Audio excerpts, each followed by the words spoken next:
the network for the AV industry. What are you listening to? This is AV. This is AV Nation. This is AV Nation.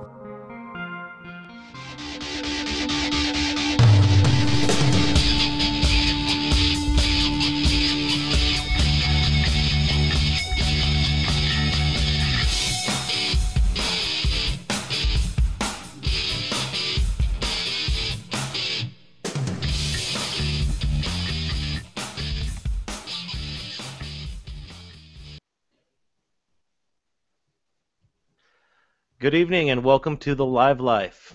Live Life is a show hosted by avnation.tv, and joining us tonight for a topic of digital consoles and the move from analog to digital consoles is Rusty Timberlake of Timberlake Sound and Damon Sherrick of Full Compass Systems. Why don't you say hello, Rusty? Hello.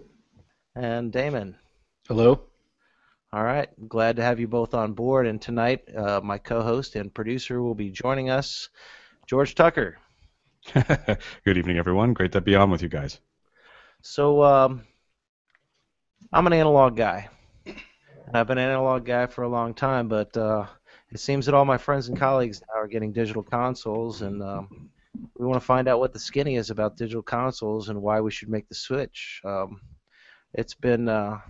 You use both digital and analog consoles, Rusty, so you have a pretty good grasp on this. Why don't you tell us, what it's like making that transition? Yeah, I mean, I also prefer analog desks to a certain extent. I think the biggest benefit to going digital is mostly bang for the buck. I mean, if you think about what you get in a digital desk as far as, comps and gates on every channel, full parametric EQ on every channel. If I was to build an analog front of house rack that had all that stuff, it would be huge and it would cost a lot of money. So I think that's the biggest benefit of going digital is the fact that you get so much available to you all in front of you. It's usually in a smaller format, but yet your channel count, on many layers is high. So I think that's the biggest benefit is just bang for the buck. Yeah, and I would agree, and especially with with bringing Dante into the mix as well. There's a lot of routing that you can do nowadays. Even before digital consoles started to make their presence. And it's just a lot more you can do with it. I've always been kind of a fan of the analog consoles. I like the preamps, and especially a lot of the British consoles. But you can't match what you can do in a digital console on analog. So what do I do with my my effects rack if I go into a digital desk? Well, if you get your digital desk and say you don't particularly care for the built-in effects, you can always via some aux outputs, you can always use that to go into your analog effects and then bring it back into the desk via one of the channels. So you do have options if something's just not working for you in the new digital desk and you want to use one of your old, it could be an old comp, it could be an old effects unit, you can still integrate that into the digital desk. Okay, so I'm not limited. I don't just move into the desk and roll the whole effects rack into the dumpster. You don't have to, but I think for the most part you'll find that the built-in effects are really good in the digital desks because those guys basically take all the algorithms and everything that are in those older processors and build that into the new digital desk. So I've rarely found something that I can't find to use inside the digital desk. Yeah, and it's not like it was 10, 15 years ago where you almost had to go with an outboard reverb just to get it to sound good or an outboard delay. Right. You can get reverbs and delays on iPhones that'll sound pretty good. So Damon, if I'm going to be as a novice moving into digital desks, what are some good brands to start with that are easy to use? To start with, the M32 from Midas is actually pretty easy to use, and is a decent console. I installed one at a local high school here, and was actually pretty surprised with the sound quality. Allen and Heath QU32 or 24, depending on channels. The Yamaha has their TF series console, which is a pretty decent one to start with, and has the Dante that you can integrate into that as well. And even I hate to bring this up, but the Behringer X32 is not bad for a starter console. Studio Live from PreSonus is also a good starter. Yeah, I really try not to like that Behringer desk, but bang for the buck again, you can't beat it, and it's the same software as the M32. It's just got the Chinese preamps rather than the nice preamps. It does. The processing is not quite as strong as the M32. I haven't done a side-by-side comparison loading up all of the channels, but I have a customer of mine who did, and he said one of the things he noticed with the X32 is that it's fine all the way up until you load it up to 32 and you start putting the effects on board. At that point, it has a hard time doing all the calculations and starts to dither a little bit, and you can hear the difference. Whereas the M32, it doesn't seem to have that problem as much. Right. Now, the biggest thing that scares me as a novice is the learning curve. Yeah, when I'm training a new client, whether I install a system or I get a guest engineer, for a band that's never worked with the desk before, we all know our analog desks pretty well. We hear something, our hand just moves right to it. The hard part about the digital desks is you have to know where you are. It's easy to get lost with multiple layers. The faders all look the same whether you're on the main fader bank or if you're on an aux bank.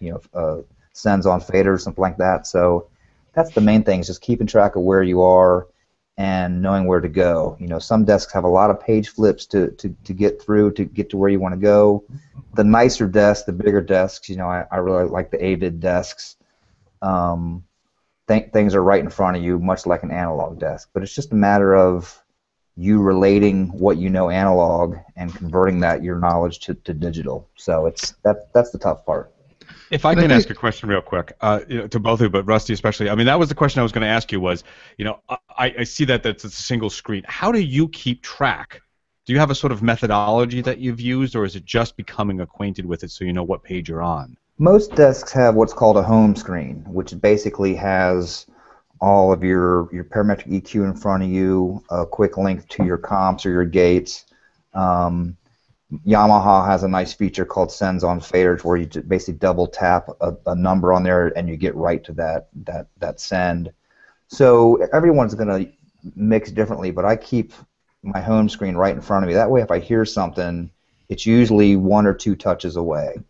So you can hit almost like a panic button and get right back to where you're comfortable with. But yeah, that's a good way to look at it. What's nice about the big analog desks, I remember mixing on PM 3500s and 4000s, big 56-channel consoles. You're running back and forth, but everything's in front of you. The digital desks are nice because they're much smaller, so they don't take up such a big footprint, but you have to know where you are layer-wise.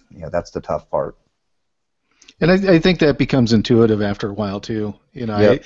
I remember having to deal with the learning curve the first time I saw an analog console.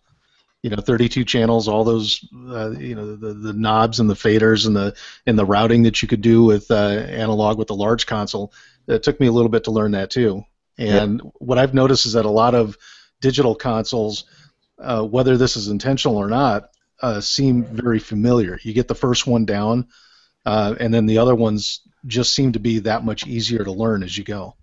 Yeah, it depends on the desk. Like the Midas Pro series is real hot right now, but they're not as intuitive as some of the other desks. They're just as powerful, even more powerful in some cases, and easier to use once you set it up. There's so much flexibility on these desks that one person may set it up the way they like it, but it may not be what the other person's used to. So you get so much flexibility in these desks that sometimes, trying to do it one way to make it good for you makes it tough for another person. Mm-hmm. Now, if I was in the rental business, there's a lot of options as far as what technology I want to move into.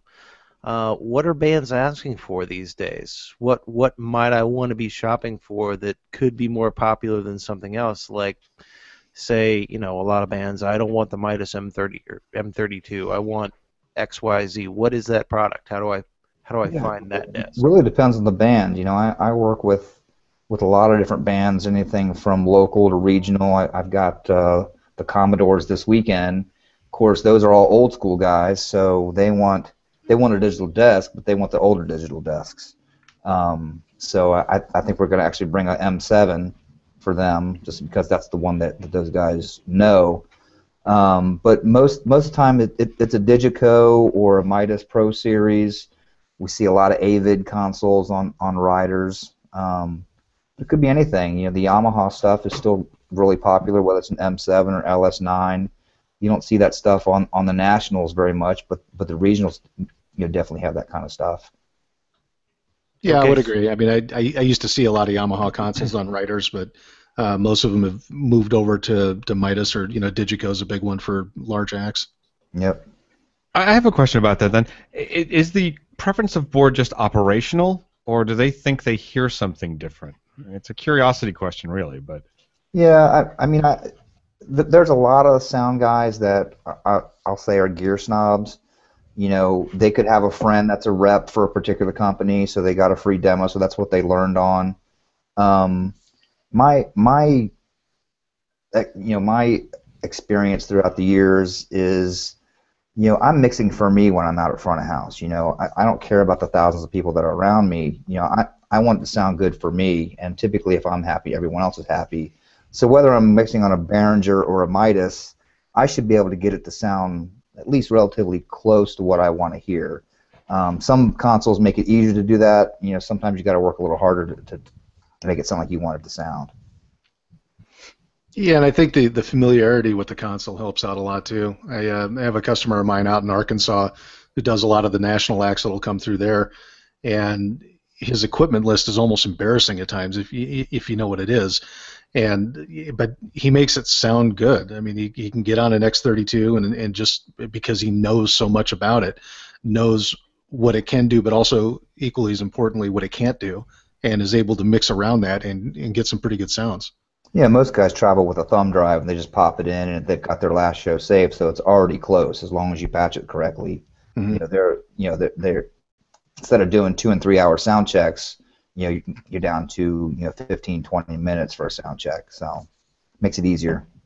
And getting to that, isn't some of the simplicity in these digital consoles being able to say channel 12 is going to be a saxophone, and you can call up a preset that automatically EQs that channel best for a saxophone and adds the effects that are best for a saxophone?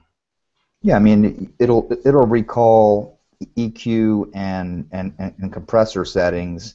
As far as the effects go, you're typically mixing those in, through another fader. You wouldn't have effects assigned to a particular channel. You'd still be mixing that in through an aux. So yeah, that's a good way to look at it. Okay, for me personally, I like to put obviously compression on every vocal, and then I have a certain way that I set up the board for drums and submixes and everything else. Can I save that as a preset in the digital console and just take that from show to show? You can save everything on a digital console depending on the console. There's a few what they call digital consoles that I would call more hybrid, like the PreSonus Studio Live. Mm-hmm. Is a very easy desk to use, but I wouldn't really call it a digital console. It doesn't have motorized faders. It's got an analog gain stage, so when you recall something, you're recalling EQ and comp and effects and all that stuff, but you're not recalling the gain stage, which kind of defeats the purpose in my eyes. Okay, so let's say that I'm doing a bluegrass festival and I've got 6 bands that are playing 2 sets apiece, alternating. So I can just recall the settings from band to band? Yeah, if you get the benefit of sound checking with each one, yeah, you could save a scene for each one. Well, and you still can. I mean, even if you don't get the sound check, if you're able to dial it in, you can still save it, recall it again if you want. Yep. And that's pretty much a common feature between all digital desks, correct? That I know of, yeah.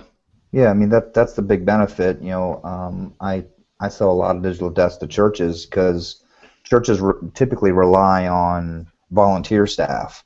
So you may have one or two guys that are really good, but the good guys aren't always available, so they have to rely on people that don't know quite as much. So if they can recall what the guy the previous did, as long as the band doesn't change, it makes it easier for them to staff, for sound. And I get that a lot in public schools too. The high school where I installed the M32 is used by a lot of different users because you have your different bands that will do their concerts there, choirs, different choirs. The middle school and grade school also use it in that auditorium, and none of them are tech heads at all whatsoever. Right. But they do know how to put a USB thumb drive in there and hit enter. There you go. Well, I know that in the in sort of the religious markets, the level of sophistication has come up quite a bit in the last 10 or so years. I mean, it's not the way that it used to be. They really know their stuff these days. A lot of those guys are ex-techs, who are doing that for a living. I mean, it's amazing because I deal with House of Worship a lot, and it's amazing what they know. In fact, a lot of these guys are the designers of a lot of the systems that I've sent over. Hello? Oh, yeah, we're still here. Oh, okay. So, Damon, what are some of the hottest sellers you've got these days? What's really kind of hitting the market? I would say in the inexpensive realm, I sell a lot of Yamaha TF series, a lot of actually QU32s are starting to go out the door these days. Used to be Behringer X32 and Midas M32s, but those came in, they went, and now people are gravitating towards the other consoles. On the upper end, I do still sell a lot of Yamaha CLs. Now, speaking of that, speaking of multi-manufacturers, I know that some are choosing AVB and some are choosing Dante. What's somebody supposed to look for when they go to buy a console as far as those formats go, and what exactly are they? AVB and Dante, from what I understand, are very, very similar. In fact, if I'm not mistaken, I think Dante is an AVB protocol, just a different type of AVB, not the standard one that was trying to be pushed out by the industry. But I think Dante would be really the way to go, just because it's universal. A lot of other companies are picking up on it. You can find it just about anywhere, and it's really, really easy to set up. So, if I'm going with a digital desk that uses Dante, and I find a snakehead that's less expensive than the manufacturer of the desk that I bought, can I buy that since they'll work together? If it's not Dante capable, you'd have to buy some type of a bridge, and I don't know of anything off the top of my head. I'd have to know what type of stage box you're using, what protocol it's coming out. But there are Dante bridges out there. It's a lot of times just best to find something that's already Dante capable, which before too long is going to be just about everything. Well, I mean, to that effect, could I use a Behringer Dante snakehead and a Midas M32? I don't think those desks talk Dante, do they? I think that's all AES 50. It's AES 50, but you can get Dante cards. I don't know about the X32, but I know for the M32 you can, because we have Dante going out to a Nexo amp off of that one. The stage boxes are coming in AES 50, but it is going Dante out, so you can use a Dante stage box going into that. With Behringer, I can't remember if they have a card available, but it's all done. There's no card slot on the X32. Okay, then yeah, you wouldn't be able to. Yeah. I guess more to the point is, as long as the manufacturers share the same protocol, is the equipment interchangeable? In theory. Yeah, I mean it's a matter of what you can control, but as far as passing audio signal, if it's Dante, it'll work. So I might have a desk by one manufacturer, a snake by another, and stage monitors by a third. You could. I remember in the early days, especially with Yamaha, it was an issue of being able to control the head amps. Because you could use a different stage box, provided it was Dante, but the console wouldn't always control the head amps. And the thing you got to remember too, when you start getting into digital snakes too, is different manufacturers handle that differently. Like most desks have built-in preamps, but you can also add a digital stage box. In the case of like M32 and X32, you can use both, but they're in banks of 8. So you have to kind of plan on, what you want to send to the stage and what you want to keep at front of house. So it starts getting a little tricky when you start introducing the digital snakes. While they're great, you don't have to run a cat cable. It lessens your copper, but it does affect your ability to be flexible. Okay, so if I understand this correct, if I was to use, say, an M32 and a Behringer stage box, I'm now bypassing those great Midas preamps and using the Behringer preamps. That's why a lot of people will buy the Behringer desk and the Midas snake, because then you're using the lower cost surface, which is exactly like the M32 as far as all the knobs and faders. The quality's not as high, but now you're controlling the nicer preamps that are living on the stage. Got it. I understand. Wow, have you had a lot of clients, Damon, who've done something similar? Not really. Most of the times when I'm selling an X32, it's going out with the S16 or 32 stage box. Same thing with Midas, and I think a lot of it has to do with the mindset that it's simpler if they just match, like manufacturers to like manufacturers. I have a question for you. So we've talked about all this architecture and what we can and can't do together, but I'll start with Damon. What are the first, say, 5 things we need to know that you've seen most people converting from analog to digital don't get right the first time in purchasing a system for this?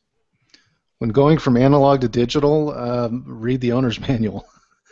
It's amazing how many calls I get from people who get their first digital console, and they'll say, "Oh, well, I can't get it to do this. I can't even get sound out of it." And it's like, okay, well, how much of the manual have you read? Let's pull it up. Well, I haven't read any of it. You kind of have to. I mean, there is a learning curve. There's, it's unfortunate you can't get around it. There is a little bit of a learning curve the first time around, and it does take a little bit. It takes a little while, especially to get used to it. But I would say that's the main thing, is just to really sit down and take time with it and learn the console. Rusty, have you noticed anything, either live or in installs that you said you should have looked at this first, besides the manual, obviously, but the thing like, my first experience was I forgot to do these following things to make it right? Well, what's nice about the digital desk is so much of it. There's a lot of features in the digital desk that the person with the analog system didn't even have or know was available. So the biggest thing is learning how to use compressors correctly. I see a lot of people get in trouble with compressors. They're not used to using them, so now they've got this compressor on this vocal, and they've got it squeezing it so hard that when they stop talking or singing, that the mic opens up and you get nothing but feedback. So it can be dangerous because you're giving them tools that they've never used before, and they don't have the concepts. So, and YouTube is a great resource for that too. Yeah. Because you'll get not only the how-to, but how to use a compressor, how to use gates, how to use reverb, so on and so forth. Speaking to that, Damon, that's certainly been something that swayed my opinion of various manufacturers, is the amount of training material and videos that is hosted on YouTube that I can watch to learn how to use the desk. Mm-hmm. Yeah, I would agree that it makes it a lot more familiar. And if you're dropping to start $3,000 on a console, Even though that's pretty inexpensive for a digital console, you still want to be familiar and comfortable with it. I don't sell a whole lot of consoles to people who have never heard of them. Right. So we've talked a lot about the advantages. Are there any pitfalls? Well, I think kind of what I was speaking to, giving a person tools that they're not used to using, or they don't have the proper concepts of. Again, that comes down to a training thing. Read the manual or watching videos can certainly help. But a lot of times, it's that learning as you go. That's how I learned a long time ago. I did a lot of things wrong before I figured out what to do right. Yep. So really, when I get the new desk, I need to set it up in my shop with some microphones and get the computer turned on online and pull up some YouTube and start watching some videos and turning some knobs. Yeah, I mean, you want to minimize the amount of learning that you have to do during a live show, as much as possible. And the more you can do that in your warehouse or whatever space you have it set up in, the better. Because a lot of the learning that you'll do during a live show too, I mean, it's inevitable. You're going to have to make mistakes, but you can lessen those considerably just by being familiar with the console. I can see myself being terrified of the very first show that I do with a digital console. Not as much if you're prepared for it. If you feel, if you've gotten your hands on it enough to where you feel familiar with it, then it won't really be as terrifying the first time. I think it certainly would be if you unpacked it from the box, kind of glanced over the. Yeah, I've seen it happen. Where you glanced over the quick start menu and then you tried to run a band with it. That would be a terrifying thing. But as long as you're and not even just familiar with what it can do, but how to get there. The quickest route to get from point A to point B is really important before you actually fire it up for a live show. Yeah. Now I saw a guy in a club wandering around with an iPad, and he was controlling his desk with his iPad, and you couldn't wipe the smile off his face with a brick. But it sounded terrible in that room. Can people get lost in the technology? All the time. Yeah, I think so. I mean, that's a great benefit. I use an iPad typically if I have a show where there's no real estate out front for a front of house position. Weddings are a good example of that. You get a band, a regional band that does a lot of weddings. Well, nobody wants to see that console sitting in the middle of the room. So it's beneficial to use an iPad. I find it difficult to use an iPad because I like to touch and feel the faders and the knobs, but it is convenient. I think the Behringer, you can put 6 or 10 iPads on it, so each artist on stage can control his or her own mix via an iPad. I mean, it gets you can definitely do some neat stuff with it, but you can definitely get in trouble with it. Yeah, and I'm kind of with him. I'm not a very big fan of mixing on the iPad because it's not intuitive. It's like trying to do recording with just a mouse and no tactile surface. Yeah. I prefer to be able to just grab a fader and bring it down as opposed to trying to swipe my finger down a screen and hope that I catch it. Yep.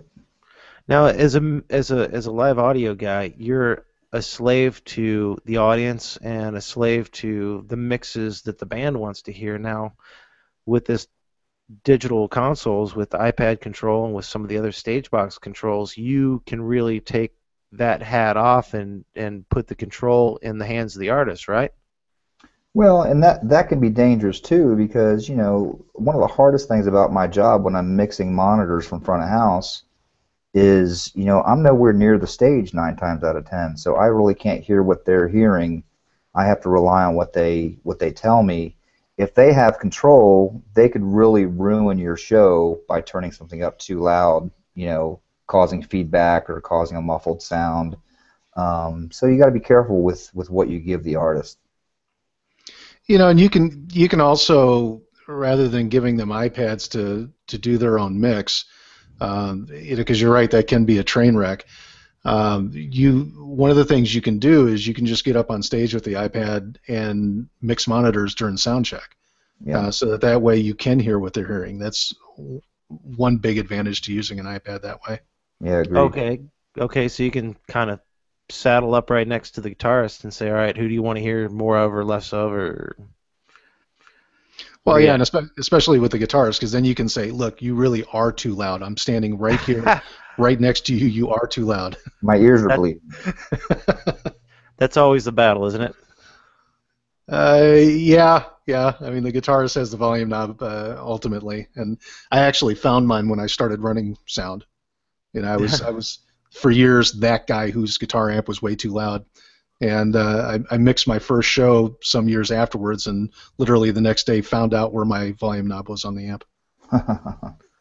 Yeah, guitar players are definitely guilty of causing loud mixes. Yeah. All right, well, it looks like we're getting close to the end of our show here. Gonna have to wrap it up, and I was wondering if we had a few closing comments. You know, I feel a lot more comfortable now about my decision to move into buying a digital console with both the advice of Damon and Rusty. Thank you very much for being on the show. What other advice would you like to give me or somebody else who's thinking about making that transition? Well, I mean, the main thing is don't do it because you feel like you have to do it. If you're happy with your analog setup, stick with it. But if you want to take advantages of some of the benefits digital consoles can offer, you know, go for it. You know, there's a lot of good analog setups out there. You know, I see a lot of people pulling the trigger just because, hey, my buddy's got a digital desk, I might as well get a digital desk. But I like pulling into the venues that still have the big, you know, Midas Heritage consoles. I love those things, you know. I get excited when I see a big analog desk. I was sad to see when 930 Club got rid of that nice, beautiful Aztec desk.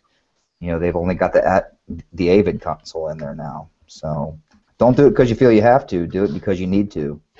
Well, I'm doing it because I'm starting to lose channels on my analog board, and I don't want to pay to have it fixed. I'd rather just buy a digital console. So don't ruin my excuse to buy a digital console. If there's a need, you know, pull the trigger. But if there's no need, there's no, you know, you don't have to. Well, and there are some really good sounding digital consoles out there for, you know, not a whole lot of money. And you know, I mean, going back to what you were saying with analog before, one of the best concerts I ever heard was AC/DC up in Michigan, and I think they were running off of a rebuilt Midas, it was an XL250, I think it was. Right. It was a fantastic sounding console. Now, you know, of course, that's a band that could afford anybody's digital console, but they picked that one. But I've also heard some fantastic mixes done on inexpensive digital consoles. The flexibility is what keeps me going back to a digital console. You know, I can do a lot more with both front of house and also monitor mixes using one of those. Yeah, it's made festival work a lot easier for everybody. Yeah. So what I'm hearing from both of you is really the technology is a tool, and it comes down to the ears of the sound engineer that's actually mixing the show to make it sound either phenomenal or not so phenomenal. Yeah, and you know, it's really up to you. And you know, if someone puts a lower end desk in front of you, it's still up to you to make this concert sound as good as you can. You know, it's only as good as the person in control of the tools. You know, you could have the best tools in the world, but if you've got someone that doesn't know how to use it or doesn't care to use it, then it's not going to be a good product. I saw a video of the drummer of Dream Theater playing drums on a Hello Kitty drum set, and it sounded fantastic. So it's pretty much all signal flow, right? We got a microphone, a mixer, an amp, and a speaker. So Well, it's all about signal flow. inputs and outputs, no matter whether it's analog or digital. Still inputs and outputs. Still inputs and outputs. On that note, I would like to thank both Rusty Timberlake and Damon Sherrick, Rusty of Timberlake Sound and Damon Sherrick of Full Compass Systems for joining me, and of course my co-host George Tucker from AV Nation for jumping in here. Thanks for having me. Thanks for the invite. This has been another edition of The Live Life, hosted by AV Nation. And this show's topic was digital consoles and the move from analog to digital. Thanks again to our guests. George, take us out. All right. Thank you, guys. This is a production of AV Nation TV. That's avnation.tv. You can find shows on this topic and many more, from industrial and residential lighting to educational, technical, and our weekly shows on residential and commercial AV technical news. You can find us again at avnation.tv. And while you're there, please check out our underwriters on the underwriters page. They make these shows possible for you, so we'd love if you could just pop on by and say thanks, guys. For Christian and our guest, I'm George Tucker, hoping you guys have a great day, and we'll speak to you all again very soon. The network for the AV industry. What are you listening to? This This is AV. This is AV Nation. This is AV Nation.